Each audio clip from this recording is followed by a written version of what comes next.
മലപ്പുറം ജില്ല വിഭജിക്കേണ്ടതുണ്ടോ? പ്രത്യേകിച്ചും ഇലക്ഷൻ കാലഘട്ടം കൂടി ആയതുകൊണ്ട് ഒരുപാട് ചർച്ചകൾ ചെയ്യപ്പെടുന്ന ഒരു വിഷയമാണിത്.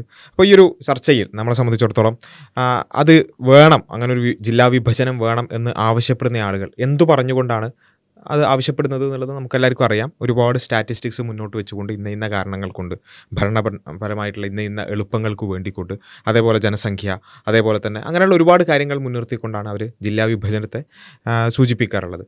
എന്നാൽ ഈ വിഷയം അത് പല രൂപത്തിൽ നമ്മൾ ചർച്ച ചെയ്യാറുണ്ട് പൊളിറ്റിക്സിൽ. എന്നാൽ ഈ വിഷയത്തിൽ നമ്മുടെ രവി സാറിന് ചില കാര്യങ്ങൾ പറയാനുണ്ട്. അപ്പോൾ ശാസ്ത്രീയമായിട്ടുള്ള വല്ലതൊക്കെ ആയിരിക്കും അതേ പറയാറുള്ളൂ. അപ്പോൾ പിന്നെ നമുക്ക് നോക്കാം, എന്താണ് രവി സാറിന് മലപ്പുറം ജില്ലാ വിഭജനത്തെക്കുറിച്ച് ശാസ്ത്രീയമായി പറയാനുള്ളത് നോക്കാം. മലപ്പുറം ജില്ല വിഭജിക്കേണ്ട ആവശ്യമുണ്ടോ? ഇസ്ലാം മത സംഘടനകൾ ജില്ലാ വിഭജനത്തിന് വേണ്ടി ക്യാമ്പയിൻ ചെയ്യുന്ന അവരുടെ മതരാഷ്ട്രീയ ലക്ഷ്യത്തിന് വേണ്ടിയല്ലേ? ജില്ലാ വിഭജനത്തിന്റെ ക്രൈറ്റീരിയകൾ എന്തൊക്കെയാണ്? മതരാഷ്ട്രീയ മതമാണ് പ്രശ്നം എന്നല്ലേ പറയുന്നത്. അപ്പൊ സ്വാഭാവികമായിട്ടും അതാണല്ലോ ജില്ല നേടിയെടുക്കുക എന്നൊക്കെ പറയുന്നത്.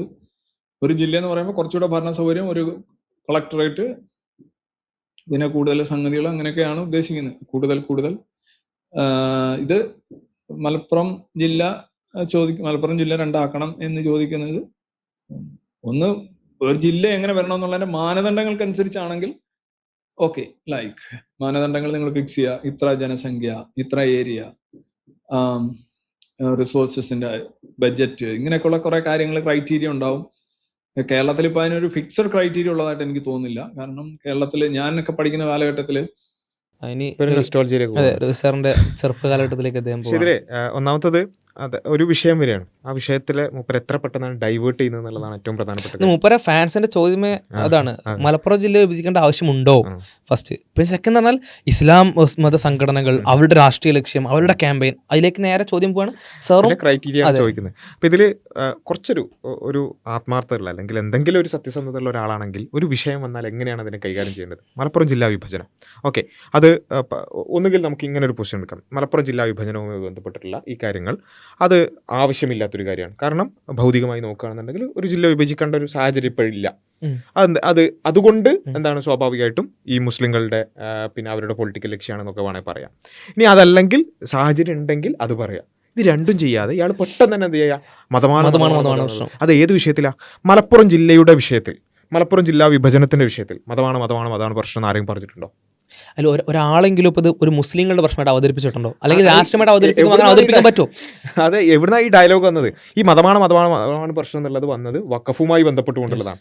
മതപരമായി ഇന്ന വിഷയങ്ങളിൽ ഈ പറഞ്ഞ കാര്യങ്ങൾ നമുക്ക് എന്ത് ചെയ്യുന്നില്ല, മതത്തിന്റെ പേരിൽ നിഷേധിക്കപ്പെടുന്നുണ്ട്. അതുകൊണ്ട് ഇത് ഞങ്ങൾക്ക് പ്രശ്നം തന്നെയാണ്. കേവലമായി ഭക്ഷണവും പാർപ്പിടവും മാത്രമല്ല, മതമനുസരിച്ച് ജീവിക്കാനുള്ള കാര്യവും പ്രശ്നമാണ് എന്നുള്ളതാണ് അവിടെ പറഞ്ഞത്.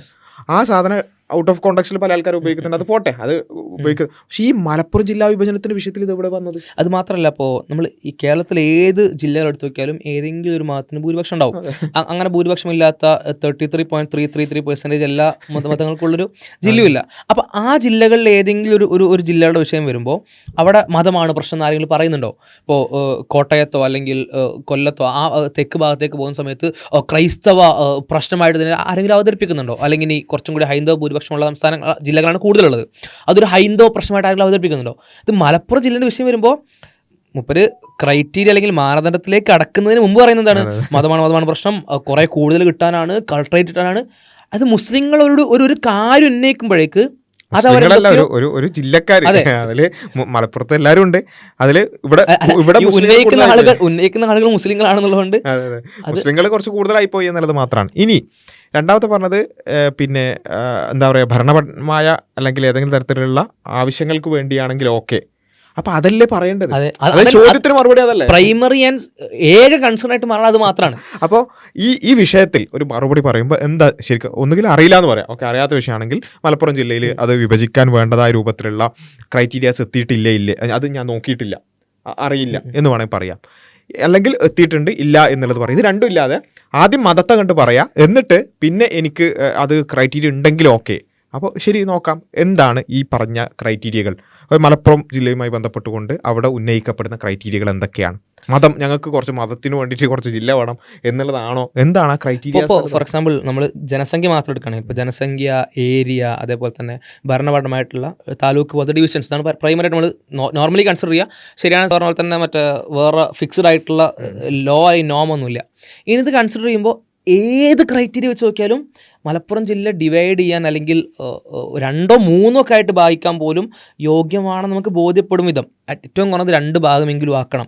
ഇനി അത് ഭാഗമാക്കുമ്പോൾ കോഴിക്കോടിൻ്റെയോ പാലക്കാടിൻ്റെയോ ഏതെങ്കിലും ഏരിയാസ് ഉൾപ്പെടുത്തുന്നുണ്ടെങ്കിൽ അതൊക്കെ ആ ഒരു ഡിവിഷൻ സമയത്ത് അങ്ങനെ ഉൾപ്പെടുത്തിക്കൊണ്ടെങ്കിലും 2 ആക്കണം എന്നതിലൊരു സംശയവും ഇല്ലാത്ത വിധം നമുക്ക് ഓരോ സ്റ്റാറ്റ്സ് പറഞ്ഞു. ഇപ്പോൾ ജനസംഖ്യ പരിശോധിക്കുകയാണെങ്കിൽ ഇപ്പോൾ സെൻസസ് ഇല്ല, ഒരു 15 കൊല്ലം മുമ്പ് നടത്തിയ സെൻസസ് മാത്രമേ കയ്യിലുള്ളൂ.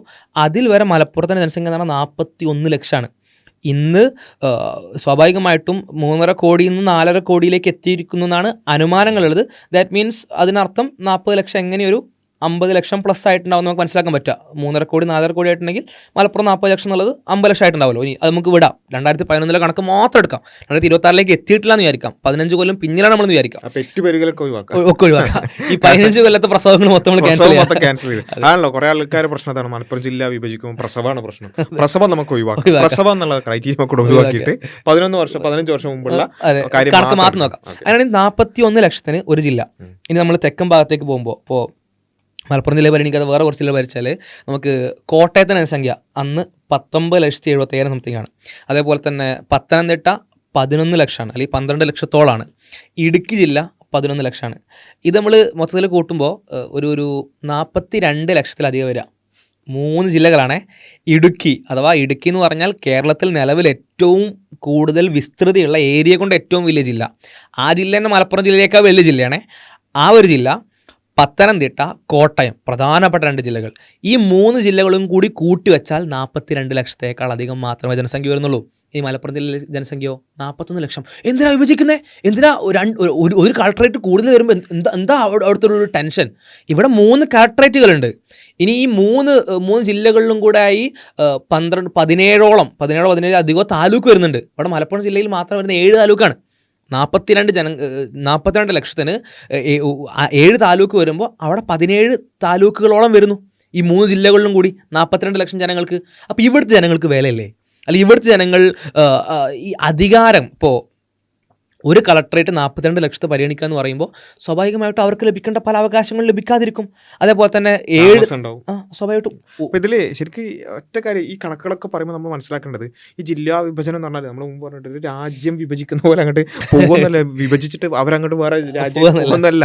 ഇത് എന്താ, ഈ ഭരണപരമായിട്ടുള്ള എളുപ്പത്തിന് വേണ്ടിയാണ്. നേരത്തെ പറഞ്ഞല്ലോ 41 ലക്ഷം ആളുകൾക്ക് 3 കളക്ടറേറ്റുകൾ എന്ന് വെച്ചാൽ ആ 41 ആളുകൾക്ക് അവലംബിക്കാൻ പറ്റുന്നത് 3 കളക്ടറേറ്റിനെ അവലംബിച്ചുകൊണ്ടാണ് അവരുടെ പ്രശ്നങ്ങൾ പരിഹരിക്കപ്പെടുക. എന്നാൽ ഇപ്പുറത്ത് 41 ലക്ഷം ജനങ്ങൾ, അല്ലെങ്കിൽ ഏകദേശം 40 ലക്ഷം ജനങ്ങൾ അവലംബിക്കുന്നത് ഒറ്റ കളക്ടറേറ്റിനെയാണ്.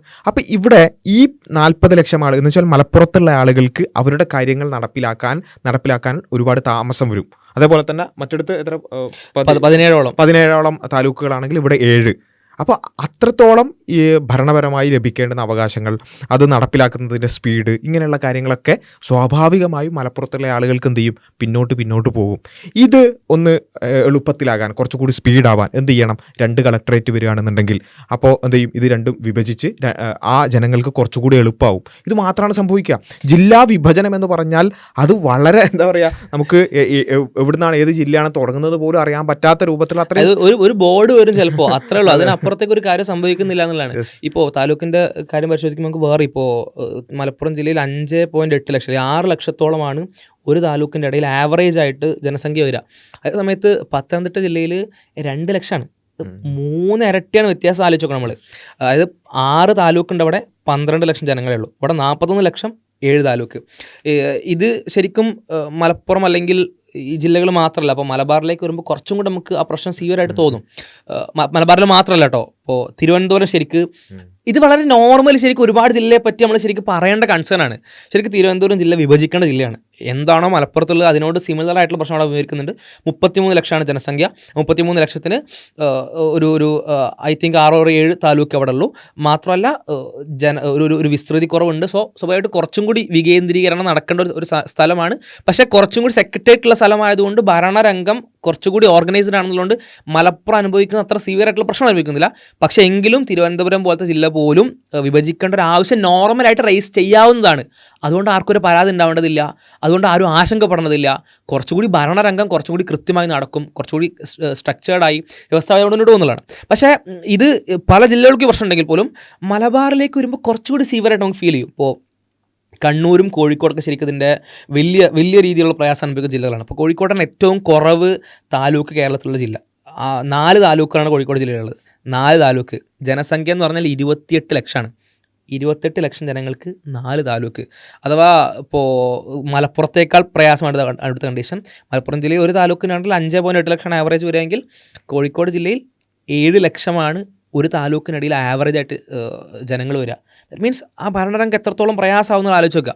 അപ്പോൾ ഇത്തരം പ്രശ്നങ്ങൾ ശരിക്ക് എല്ലാം മാറ്റി വെച്ച് ഒരു പൊളിറ്റിക്കൽ പാർട്ടി കൂടുതൽ സ്വാധീനമുള്ളത് എവിടെയാണ്, ഏത് മതമാണ്, ഇതൊന്നും കൺസിഡർ ചെയ്യാതെ കേരളത്തിൻ്റെ ഭരണരംഗം പരിഗണിച്ചുകൊണ്ട് മാത്രം എന്ത് ചെയ്യണം, ശരിക്ക് പരിഹരിക്കപ്പെടേണ്ട പ്രശ്നങ്ങളാണ്. ഇനി ഏരിയ പരിഗണിക്കുകയാണെങ്കിൽ ഇപ്പോൾ ഇടുക്കി നേരത്തെ പറഞ്ഞു വളരെ ചെറിയ ജനസംഖ്യയുള്ളൂ, പക്ഷെ വലിയ ഏരിയ ഉണ്ട്. സ്വാഭാവികമായിട്ടും അവിടെ ഒന്നുകൂടി ഡിവൈഡ് ചെയ്യാന്ന് പറയുമ്പോൾ വളരെ കേരളത്തിൽ ഇല്ലാത്ത വിധം വളരെ ചെറിയ ജനസംഖ്യയുള്ള ജില്ല അവിടെ രൂപപ്പെടും. അതിൻ്റെ ആവശ്യമായിട്ട് സ്വാഭാവികമായിട്ടും അവിടുത്തെ ജനങ്ങളത് പറയാത്തിടത്തോളം അല്ലെങ്കിൽ അത്തരത്തിൽ സ്റ്റാറ്റിസ്റ്റിക്സ് പറയാത്തിടത്തോളം നമുക്ക് ആവശ്യമായിട്ട് തോന്നില്ല. എന്നാൽ അതിന് തൊട്ട് അപ്പുറത്ത് വന്ന 2 ജില്ലകൾ, ഒന്ന് പാലക്കാടാണ്, മറ്റൊന്ന് മലപ്പുറമാണ്. ഈ 2 ജില്ലകളും ഏരിയയും വളരെ വലുതാണ്, അത്യാവശ്യം നല്ല ജനസംഖ്യയുള്ള സ്ഥലങ്ങളാണ്. അപ്പോൾ ഈ 2 ജില്ലകളും സ്വാഭാവികമായിട്ടും ആ രീതിയിലും ശരിക്കും വിഭജിക്കപ്പെടാൻ അർഹതയുള്ള ജില്ലകളാണ്. അപ്പോൾ ശരിക്കും കോഴിക്കോട് ജില്ലയിൽ ഒന്നിലധികം താലൂക്കുകൾ പുതിയതുണ്ടാക്കുക, അതുപോലെ തന്നെ മലപ്പുറം, പാലക്കാട്, തിരുവനന്തപുരം പോലത്തെ ജില്ലകൾ വിഭജിക്കുക, ഇങ്ങനത്തെ ആവശ്യങ്ങൾ നോർമലി കേരളത്തിൻ്റെ കണ്ടീഷൻ, രാഷ്ട്രീയ കണ്ടീഷൻ പരിഗണിക്കുന്ന സമയത്ത് ഒരാൾ ഉന്നയിക്കേണ്ട, പൊളിറ്റിക്കലി ഉന്നയിക്കേണ്ട, അതിന് വേറെ ബയാസുകളൊന്നും ഇല്ലാത്ത വിധം ഉന്നയിക്കുകയും പരിഹരിക്കുകയും ചെയ്യേണ്ട പ്രശ്നങ്ങളാണ് നോർമൽ.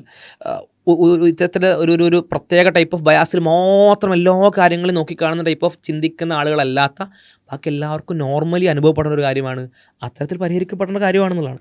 അപ്പോൾ ഈ പറഞ്ഞതുപോലെ തന്നെ അതിൻ്റെ ഒരു മെറിറ്റ് നോക്കുക എന്നുള്ളതാണ്. ഇപ്പോൾ രവിനെ പോലെയുള്ള ആളുകൾ ഇവരെ സംബന്ധിച്ചിടത്തോളം ഇവരുടെ സംസാരത്തിൽ തന്നെ മനസ്സിലാവും അവർക്ക് അവരുടെ മെറിറ്റ് നോക്കേണ്ട കാര്യം തന്നെ ഇല്ല. അതിന് മുമ്പേ തന്നെ അവർ ചാപ്പടിച്ച് കഴിഞ്ഞു അത് മുസ്ലിങ്ങൾക്ക് വേണ്ടിയാണെന്നുള്ളത്. ഇപ്പോൾ ഇവിടെ ആയിക്കോട്ടെ മലപ്പുറത്ത് മുഴുവൻ മുസ്ലിങ്ങളാണെന്ന് വിചാരിക്കുക, അങ്ങനെയാണെങ്കിൽ പോലും അവർ ഇന്ത്യൻ പൗരന്മാരാണ്. അവരെ സംബന്ധിച്ചിടത്തോളം റിസോഴ്സസ് അവർക്ക് ഗവൺമെൻറ് റിസോഴ്സസ് കിട്ടണം, അതുപോലെ തന്നെ സംവിധാനങ്ങൾ കിട്ടണം, അതിന് അതിൻ്റേതായ ക്രമീകരണങ്ങൾ നടത്തണം. ജില്ലാ വിഭജനം എന്ന് പറഞ്ഞാൽ ഒരു ക്രമീകരണമാണ്.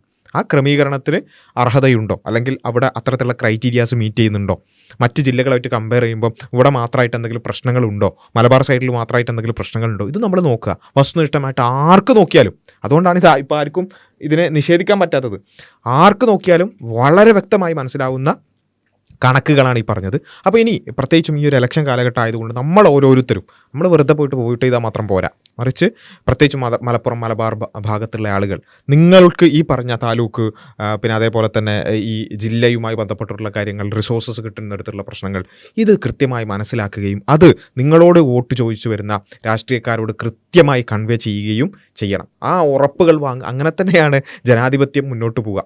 ജനാധിപത്യത്തിൽ അവകാശങ്ങൾ ചോദിച്ചു വാങ്ങുക എന്നുള്ളതിന് കുറച്ചുകൂടി ഇമ്പോർട്ടൻസ് ഉണ്ട്. അപ്പോൾ അത് പ്രത്യേകം ഈ ഒരു ഇലക്ഷൻ കാലഘട്ടത്തിലൊക്കെ നമ്മുടെ ഒരു അജണ്ടയിൽ വേണ്ടത് വെറുതെ ഏതെങ്കിലും പാർട്ടികളുടെ പിന്നാലെ പോയി വോട്ട് ചെയ്തിങ്ങനെ പോവുക എന്നുള്ളതിനപ്പുറത്തേക്ക് ചില ഉത്തരവാദിത്തങ്ങൾ വോട്ടേഴ്സ് എന്നുള്ള നിലക്ക് നമ്മൾക്കുണ്ട്, അതുകൂടി നമ്മൾ പരിഗണിക്കേണ്ടതുണ്ട് എന്നുള്ളതാണ് അതിൽ സൂചിപ്പിക്കാൻ. യെസ്. അപ്പോൾ എനിവേ ഇത്തരത്തിലുള്ള ഈ ആളുകളുടെ ഒരു മനസ്സിൽ എത്രത്തോളമാണ് ഒരു വിഭാഗത്തോടുള്ള ഈർഷ്യതയും അതുപോലെ തന്നെ പകയും വെറുപ്പൊക്കെ കൊണ്ട് അവർക്ക് കൃത്യമായ പറയുന്ന സമയത്ത് പോലും ഈ കണക്കുകളൊന്നും പരിശോധിക്കാൻ തയ്യാറാവുന്നില്ല എന്നുള്ളതാണ്. ഇപ്പോൾ മുപ്പരന്നെ പറയുന്നുണ്ട് ജനസംഖ്യ ആവാം അല്ലെങ്കിൽ സ്ഥലമാവാം, അതൊന്ന് ജസ്റ്റ് ചെക്ക് ചെയ്താൽ മതി. ഏത് ക്രൈറ്റീരിയ മുപ്പര് പറഞ്ഞ ഏത് ക്രൈറ്റീരിയ എടുത്ത് നോക്കിയാലും മലപ്പുറം വിഭജിക്കാൻ മുപ്പർക്കൊന്ന് ജസ്റ്റ് പരിശോധിക്കേണ്ട സമയം താമസം വരുന്നുള്ളൂ. മലപ്പുറത്തിന്റെ വിസ്തീർണ്ണം ആണെങ്കിൽ എന്താ പറയുക 3500 സ്ക്വയർ കിലോമീറ്റർ ആണ്. അതേപോലെ തന്നെ ഇപ്പോൾ വേറെ ജില്ലകളിൽ ചോദിക്കുകയാണെങ്കിൽ ഇപ്പോൾ ആലപ്പുഴ വെറും 1.4, അതായത് 1400 സ്ക്വയർ കിലോമീറ്റർ ഉള്ളൂ, ഒരു ജില്ലയാണ്.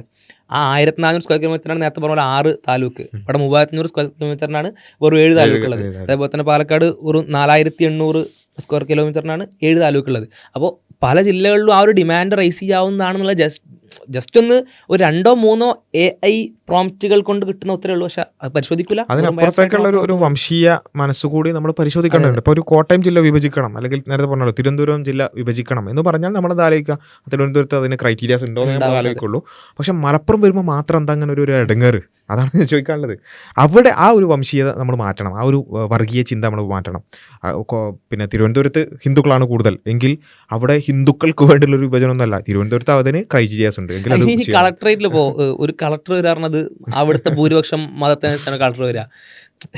മനസ്സിലാകുന്നില്ല എന്താണത്. അതെന്ന് വെച്ചാൽ വളരെ കൃത്യമായ ഒരു വംശീയതയും അല്ലെങ്കിൽ വർഗീയതയും കൊണ്ട് മാത്രമാണ് ഒരു വളരെ ജെന്യൂനായ ഒരു ആശയം പോലും പറ്റൂല എന്ന് പറയുന്നത്. പിന്നെ അതേപോലെ തന്നെ ഈ ജനസംഖ്യയെക്കുറിച്ച് പറയുക. ജനസംഖ്യ കൂടുക എന്ന് പറയുന്നത് കേരളത്തിന് ഇപ്പം മലപ്പുറത്ത് ഭയങ്കരമായി പ്രസവം ഉണ്ടെന്ന് വിചാരിക്കുക, കേരളത്തിന് മലപ്പുറം കൊടുക്കുന്ന ഒരു പോസിറ്റീവായ ഒരു സംഭാവന മാത്രമാണിത്. കാരണം എന്താ വെച്ചാൽ കേരളം ഇന്ന് അനുഭവിക്കുന്ന ഇത്, ഞാൻ പറയുന്നത് വെറുതെ ഇങ്ങനെ കമൻറ്റ് ബോക്സിൽ വന്നിട്ട് ചാവേറാവാൻ വരുന്ന ആൾക്കാർക്ക് ഇത് മനസ്സിലാവില്ല. പക്ഷേ കുറച്ചൊന്ന് വസ്തുനിഷ്ഠമായി കേരളത്തിൻ്റെ പ്രശ്നങ്ങൾ മന്ത്രിമാർ പോലും സൂചിപ്പിച്ചൊരു കാര്യമാണ്.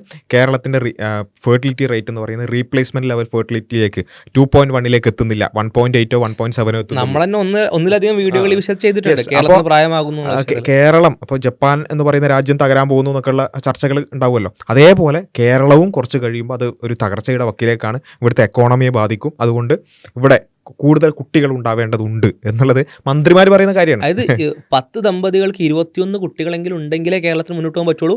അത് 21ലേക്ക് എത്താൻ പറ്റാത്തത് കൊണ്ട് 17 ഉള്ളൂ. അങ്ങനെ 18 ഒരു 10 എണ്ണത്തിന് 17 ഉള്ളൂച്ചെങ്കിൽ അപ്പുറത്തെ 10 എന്ത് വേണം, 25 വേണം, 26 വേണം. കേരളത്തിന്റെ പ്രശ്നം പരിഹരിക്കുകയാണ് മലപ്പുറം ചെയ്ത് കൂടുതലുണ്ടെങ്കിൽ അത് ചെയ്യാം. ആ മലപ്പുറം ശരിക്കും അതും കൂടി ചെയ്യുന്നില്ലെങ്കിൽ കേരളത്തിന്റെ അവസ്ഥ എന്തായിരിക്കും? വളരെ പിന്നിലേക്ക് സ്വാഭാവികമായിട്ട്. പറ്റുമെങ്കിൽ എന്താ ചെയ്യാ, മലപ്പുറത്തൊരു 4 ജില്ലക്ക് ആക്കിയിട്ട് അവിടെ എല്ലായിടത്തും കുറെ ഹോസ്പിറ്റലൊക്കെ ആക്കിയിട്ട് കുറെ പ്രസവിക്കാൻ പറഞ്ഞിട്ടുണ്ട്. ഏതായാലും അത് ഒരു പിന്നെ ഇത് ഈ പറഞ്ഞ വംശീയമായ കണ്ണൊന്നും ഇല്ലാതെ നോക്കുകയാണെന്നുണ്ടെങ്കിൽ പിന്നെ പണ്ടത്തെ ആ ഒരു മാൾത്തൂസിയൻ സിദ്ധാന്തമൊക്കെ പോയിട്ടുണ്ട്. അതാണ് ഈ ശാസ്ത്രത്തിന്റെ ഒരു ബസ് കിട്ടാത്ത കുറെ ആൾക്കാരുണ്ടാവും, മാൾത്തൂസിന്റെ സിദ്ധാന്തം പഠിച്ചിട്ട് പോപ്പുലേഷൻ കൂടിയാൽ അതൊക്കെ പോയി എല്ലാവരും റിവേഴ്സ് അടിച്ചു. ചൈന റിവേഴ്സ് അടിച്ചു, ജപ്പാൻ റിവേഴ്സ് അടിച്ചു, ലോകരാഷ്ട്രങ്ങൾ മുഴുവൻ എല്ലാം പിന്നിലേക്ക് പോയി. പോപ്പുലേഷൻ കൊളാപ്സിനെ കുറിച്ചാണ് ആളുകൾ ചർച്ച ചെയ്യുന്നത്. അപ്പോൾ അവിടെ ഈ ഫെർട്ടിലിറ്റി എന്ന് പറയുന്നത് വളരെ നല്ലൊരു കാര്യമായിട്ട് പോസിറ്റീവായിട്ടുള്ള ഒരു ഹ്യൂമൻ റിസോഴ്സ് എന്ന് പറയുന്നതിന് അത്രമേൽ പ്രഷ്യസ് ആയിട്ടാണ് എല്ലാവരും കാണുന്നത്. അതുകൊണ്ടാണ് ഇന്ത്യ ലോകശക്തിയാകും എന്ന് പറയാൻ കാരണം എന്താ, ഇന്ത്യക്ക് ജനസംഖ്യ ഉണ്ട്, യൂത്ത് പോപ്പുലേഷൻ ഉണ്ട്, കൂടുതൽ ഫെർട്ടിലിറ്റി ഉണ്ട് എന്നുള്ളതാണ് ഇന്ത്യയുടെ ശക്തി.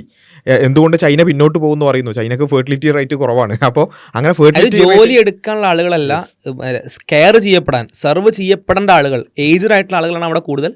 ഇവിടെ ജോലി ചെയ്യാൻ കഴിയുന്ന ആളുകളാണ് കൂടുതൽ എന്നാണ് വ്യത്യാസം. ഇപ്പോൾ എ പി അബ്ദുൽ കലാമിനോട് ഒരു ദിവസം ഒരു കുട്ടി ചോദിക്കുന്നുണ്ട്, എന്താണ് ഇന്ത്യയുടെ ഏറ്റവും വലിയ സ്ട്രെങ്ത് എന്ന് ചോദിക്കുന്നുണ്ട്. അതിൽ അദ്ദേഹം എടുത്ത് സ്ട്രെങ്ത്തും വീക്ക്നെസ്സും ചോദിക്കുന്നുണ്ട്. അതിൽ സ്ട്രെങ്ത് ആയിട്ട് ഇപ്പോൾ പറയുന്നത് വെച്ചാൽ ഇന്ത്യയുടെ യൂത്ത് പോപ്പുലേഷനാണ്, വീക്ക്നെസ് ആയിട്ട് പറയുന്നത് എങ്ങനെ യൂത്ത് പോപ്പുലേഷന് ഉപയോഗിക്കണം എന്ന് അറിയാത്തൊരു ഗവൺമെൻറ് എന്നുള്ളതാണ്. അപ്പോൾ യൂത്ത് പോപ്പുലേഷൻ എന്ന് പറഞ്ഞാൽ എല്ലാ കാലത്തും ലോകത്തിൻ്റെ മുന്നിലുള്ള വലിയ ശക്തിയായിട്ട് നമുക്ക് എടുത്ത് കാണിക്കാൻ പറ്റുന്ന ഒരു കാര്യമാണ്. അത് വേണമെങ്കിൽ പ്രസവിക്കണം. അപ്പോൾ അതൊക്കെ വളരെ സ്വാഭാവികമായിട്ട് നടക്കുന്നൊരു കാര്യമാണ്. മുസ്ലിങ്ങൾ പ്രസവിക്കുന്നത് ബാക്കി ആരോടും നമ്മൾ പ്രസവിക്കണമെന്നും പറഞ്ഞിട്ടൊന്നുമില്ല, അല്ലെങ്കിൽ മലപ്പുറത്തുള്ള ആരും പിടിച്ചിട്ടില്ല. ഇനി പ്രസവിക്കാൻ താല്പര്യമില്ല, പ്രസവിക്കാൻ വേണ്ട, അന്ന് ആരും പറഞ്ഞു ജയിപ്പിക്കുന്ന കാര്യമല്ല. അപ്പോൾ അതൊക്കെ സ്വാഭാവികമായി നടക്കുന്ന കാര്യമാണ്. അതിൽ എന്തെങ്കിലും പ്രശ്നം ഉണ്ടെങ്കിൽ അത് ആ പ്രശ്നം ചൊറിഞ്ഞു തീർക്കുക എന്നുള്ളതിനപ്പുറത്ത് ഇത് വളരെ പിന്നെ ജെന്യൂൻ ആയിട്ടുള്ള ആവശ്യങ്ങൾ, അതിൽ ആ ജെന്യൂനിറ്റി ഉണ്ടോ എന്നുള്ളത് ആർക്കും പരിശോധിക്കാം, അതിൻ്റെ കണക്കുകളായിരിക്കും പരിശോധിക്കാം. ഉണ്ടെങ്കിൽ അതിനു വേണ്ടി ഡിമാൻഡ് ചെയ്യാൻ പ്രത്യേകിച്ച് മലബാർ ജില്ലകൾ, കോഴിക്കോടാകട്ടെ, മലപ്പുറമാകട്ടെ, കണ്ണൂരാകട്ടെ, പാലക്കാടാകട്ടെ, ആ ജില്ലകൾക്ക് വളരെ കൃത്യമായി തന്നെ ഒരുപാട് കാര്യങ്ങൾ റേസ് ചെയ്യേണ്ടുന്ന ഒരു സമയമാണിത്. അത് ഇലക്ഷൻ കാലഘട്ടത്തിൽ അത് നമ്മുടെ മനസ്സിൽ ഉണ്ടാവണം എന്നുള്ളത് കൂടിയാണ് സൂചിപ്പിക്കാനുള്ളത്. ഇത്തരം വിഷയങ്ങൾ വളരെ ഗൗരവത്തോടു കൂടി ഉന്നയിക്കാനും അത് പിന്നെ ജനപ്രതിനിധികളുടെ ശ്രദ്ധയിൽപ്പെടുത്താനും എല്ലാവരും ശ്രദ്ധിക്കേണ്ടതുണ്ട് എന്നുള്ളത് കൂടി സൂചിപ്പിക്കുകയാണ്. കൂടുതൽ വിഷയങ്ങൾ മറ്റ് വീഡിയോകളിൽ ഡിസ്കസ് ചെയ്യാം. അസ്സലാമു അലൈക്കും.